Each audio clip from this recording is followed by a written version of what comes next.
एक सेठ की कहानी यदि याद कर ली, जीवन में गरीब नहीं रहोगे। जय श्री कृष्ण दोस्तों, मैं आपका दोस्त हर्षित खंडेलवाल। मैं अपनी रहस्यमयी दुनिया में आपका स्वागत करता हूँ। इस वीडियो में आज का विषय है कि इंसान गरीब क्यों रहता है, अमीर क्यों नहीं बन पाता और अमीर बनने के लिए क्या करना पड़ता है। प्रत्येक दुनिया का इंसान हमेशा यही चाहता है कि हम अमीर बने रहे, गरीब ना हो, क्योंकि गरीबी इंसान को हमेशा तन से और मन से दुखी रखती है। प्रत्येक इंसान यही सोचता है कि गरीबी हमारे पास ना आए। तो दोस्तों, गरीबी कैसे होती है और अमीर कैसे बना जाता है? क्योंकि अमीर बनने के लिए अर्थात सुख प्राप्त करने के लिए हमें पैसों की आवश्यकता पड़ती है, जिसे हम लक्ष्मी कहते हैं। तो लक्ष्मी हमारे घर में कैसे आते हैं? हमें ऐसा कौन सा कार्य करना चाहिए ताकि लक्ष्मी हमारे घर से कभी रुष्ट ना हो? तो देखते हैं इस वीडियो के माध्यम से, इस कहानी के माध्यम से। परंतु आपसे निवेदन है कि हमारी इस कहानी को पूरा ही सुने और हमारे वीडियो के अंत तक बने रहे। और यदि हमारे चैनल पर आप नए मेहमान दर्शक बनकर के आए हैं, आपने अभी तक हमारा चैनल सब्सक्राइब नहीं किया है, तो आपसे निवेदन है कि हमारे इस चैनल को सब्सक्राइब कर लेना। आइए दोस्तों, इस कहानी पर ध्यान देते हैं। सज्जनों, एक समय की बात है। एक सेठ जी थे। सेठ बड़े धनवान थे। लक्ष्मी उन पर बहुत प्रसन्न थी। दोस्तों, सेठ एक बार रात्रि में विश्राम कर रहे थे, अर्थात सो रहे थे। उसी समय लक्ष्मी ने सेठ को सपना दिया और कहा, सेठ जी, हमें तुम्हारे घर में रहते हुए 25 वर्ष हो गए, परंतु अब मैं तुम्हारे यहां से जाना चाहती हूं। सेठ जी सुनते ही व्याकुल हो गए और कहा, लक्ष्मी माता, आप मत जाना। माता बोली, क्यों? तब सेठ ही बोले, लक्ष्मी, एक तुम ही तो जिस वजह से लोग हमें सलाम करते हैं और हमारी इज्जत करते हैं। अगर तुम चली गई तो हम खाकपति हो जाएंगे। हम करोड़पति नहीं रहे, अर्थात हम भिखारी बन जाएंगे।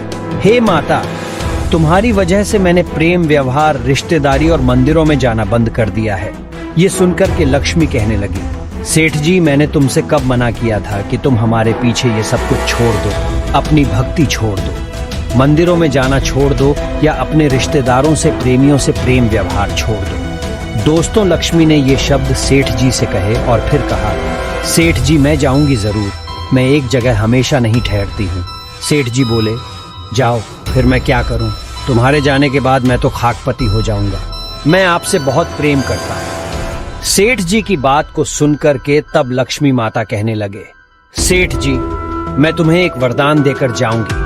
घबराइए मत, लेकिन 2 वरदान नहीं दूंगी। खूब समझ लो क्या मांगना चाहते हो। लक्ष्मी के ये वचन सुनकर कि तब सेठ जी बोले, अभी नहीं, मैं अपने घर से सलाह लेने के बाद तब मांगूंगा। थोड़ा समय दो माता, तुम कल्ला और सच भी कहाँ है कि जो समझदार लोग होते हैं, जो चालाक लोग होते हैं, वो खुद या स्वयं का निर्णय नहीं लेते हैं। वो अपने परिवार से विचार विमर्श करने के बाद, सलाह करने के बाद ही उस कार्य का निर्णय लेते हैं। दोस्तों, लक्ष्मी सपने से चली गई। सेठ जी सुबह अपनी 4 बहुओं के पास में पहुंचे। सेठ जी ने सबको कहा कि हम भिखारी बने जा रहे हैं। सबने पूछा कि ऐसा क्या हुआ जो हम भिखारी बनने के लिए जा रहे हो? तब सेठ जी बोले, रात लक्ष्मी ने सपना दिया और सपने में मुझसे कहा कि सेठ जी, अब मैं तुम्हारे घर से जा रही हूँ, परंतु एक वरदान दे के जाऊंगी। और तुम्हें तो मालूम है, अगर लक्ष्मी घर से चली गई तो हम भिखारी बन जाएंगे, खाकपति बन जाएंगे। लेकिन एक वरदान देने के लिए कहा है। मेरी समझ में नहीं आ रहा है कि मैं माता से क्या वरदान मांगा जाए। तब बड्डी बहू से पूछा, बहू तुम बताओ, मैं लक्ष्मी से क्या वरदान मांगू? तो बड्डी बहू कहने लगी, पिताजी, तुम उनसे सोना जेवरात मांग लेना। बोलिए, ठीक है।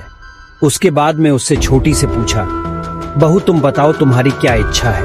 मैं लक्ष्मी से क्या मांगू? तब बड्डी से छोटी बहू कहने लगी, पिताजी, तुम और कुछ मत मांगना।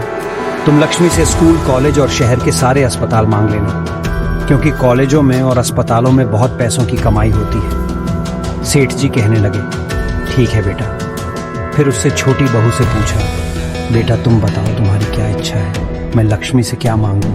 तब उससे छोटी ने कहा, पिताजी, तुम शहर की सारी जमीन नाम करा लेना, क्योंकि जमीन में बहुत अनाज पैदा होता है। हम गरीब नहीं रहेंगे। जब अनाज पैदा होगा तो हम अमीर ही बने रह गए। बोले, ठीक है बेटा। फिर सबसे छोटी बहू से पूछा, बेटा अब तुम बताओ, तुम्हारी क्या राय है, तुम्हारी क्या इच्छा है? दोस्तों तो सबसे छोटी बहू कहने लगी, पिताजी ना मुझे सोना चाहिए, ना मुझे अस्पताल चाहिए, ना मुझे कॉलेज चाहिए और ना मुझे शहर की क्षेत्र की जमीन चाहिए। सेठ जी कहने लगे, बेटा तुम्हें क्या चाहिए? तब सबसे छोटी बहू ने कहा, पिताजी लक्ष्मी से तुम्हें यही मांगना था। जब लक्ष्मी तुम्हारे सपने में आए और वरदान मांगने के लिए कहें, तब तुम्हें यही मांगना, यदि हम गरीब हो जाए तो हम बहू बेटों में हमेशा प्रेम बना रहे, और कुछ मत मांगना। दोस्तों, चारों बहुओं की बातों को सुनकर सेठ जी वहां से चले गए। और जब रात्रि हुई तो सेठ जी ने विश्राम किया, और जब विश्राम किया तो लक्ष्मी जी सपने में आ गई और कहने लगी, सेठ जी मांगो, अपने परिवार से घर से सलाह ले ली होंगी, तुम मांगो, क्या मांगना चाहते हो, लेकिन एक वरदान मांगना, दो मत मांगना, क्योंकि मैं तुम्हें एक ही वरदान दे के जाऊंगी। सेठ जी कहने लगे, माता मैं एक ही वरदान मांगूंगा, दो नहीं मांगूंगा। लक्ष्मी ने कहा, तुम मांगो, क्योंकि मैं जानना चाहती हूँ। सेठ जी कहने लगे, हे माता, यदि आप चले जाओ तो हमें एक वरदान यह दे करके जाओ। आपके जाने के बाद हम गरीब तो हो जाएंगे, यह बात निश्चित है, लेकिन जब हम गरीब हो जाए तो हम और हमारे बेटों में और हमारे चारों बहुओं में, अर्थात मेरे पूरे परिवार में हमेशा प्रेम बना रहे और हमें कुछ नहीं चाहिए। ये सेठ जी की बात को सुनकर के लक्ष्मी कहने लगी, खूब समझ लो, ठीक से समझ लो, फिर दोबारा से सोच लो, कहीं ऐसा ना हो कि तुम अपनी इच्छा अनुसार वरदान मांगने से डगमगा जाओ। सेठ जी कहने लगे, माता मैंने ठीक से समझ लिया है, खूब सोच समझ करके ये फैसला लिया है। लक्ष्मी ने फिर मौका दिया, कहा, ये एक बार सेठ जी मैं तुम्हें फिर मौका दे रही हूं, फिर से समझ लो, फिर से दूसरा कोई वरदान मांग लो। तब सेठ जी ने कहा, माता मुझे कुछ नहीं चाहिए, मुझे केवल यही वरदान दो कि यदि हम गरीब हो जाए तो मैं मेरे चारों बेटों में, चारों बहुओं में, यानी पूरे परिवार में हमेशा प्रेम बना रहे। दोस्तों, सेठ जी की ये बात को सुनकर के माता लक्ष्मी बहुत प्रसन्न हुई और कहने लगी, सेठ जी अब तुम चिंता ना करो, आज के बाद मैं तुम्हारे घर से कभी नहीं जाऊंगा। सेठ जी कहने लगे, माता तुम तो कह रही थी कि मैं जाना चाहती हूं, अब ऐसा क्या है, आप मेरे घर से क्यों नहीं जाएंगे? तब लक्ष्मी ने कहा, हे सेठ जी, यही तो कारण है कि जहां प्रेम होता है, जहां शीलता होती है, जहां परिवार में एक दूसरे से प्यार होता है, एक दूसरे से प्रेम करते हैं, जहां लड़ाई झगड़ा नहीं होता, वही तो हमेशा में रहती है। और जब तुम्हारे घर में प्रेम रहेगा तो मैं कैसे तुम्हारे घर को छोड़ डाल के जाऊंगी, कदापि नहीं जाऊंगी। इसीलिए तुम निश्चिंत हो जाओ, आज के बाद मैं तुम्हारे यहाँ से कभी नहीं जाऊंगा। दोस्तों, सेठ जी ने जब माता लक्ष्मी के ये वचन सुने तो खुशी से चेहरा खिल उठा और बार बार माता को प्रणाम किया। तो दोस्तों, इस कहानी से हमें यह शिक्षा मिलती है कि जिस घर में यदि कलह रहती है, जिसके घर में लड़ाई ढिढाई झगड़ा रहता है, तो उस घर को लक्ष्मी हमेशा के लिए छोड़ दे जाती है। और जहां से जिस घर से लक्ष्मी चली जाती है तो वो घर हमेशा के लिए गरीब ही हो जाता है। तो दोस्तों, इंसान के जीवन में इस तरीके से गरीबी आती है। और दोस्तों, जहां प्रेम होता है, जिस घर में कलह लड़ाई झगड़ा नहीं होता, वहीं लक्ष्मी का वास होता है और वहीं इंसान सुखी रहता है और उसी घर में हमेशा अमीरी ही रहती है। तो दोस्तों, इस तरीके से इंसान पर गरीबी आती है और इस तरीके से इंसान पर अमीरी आती है। तो दोस्तों, कैसी लगी हमारी ये कहानी सेठ जी की?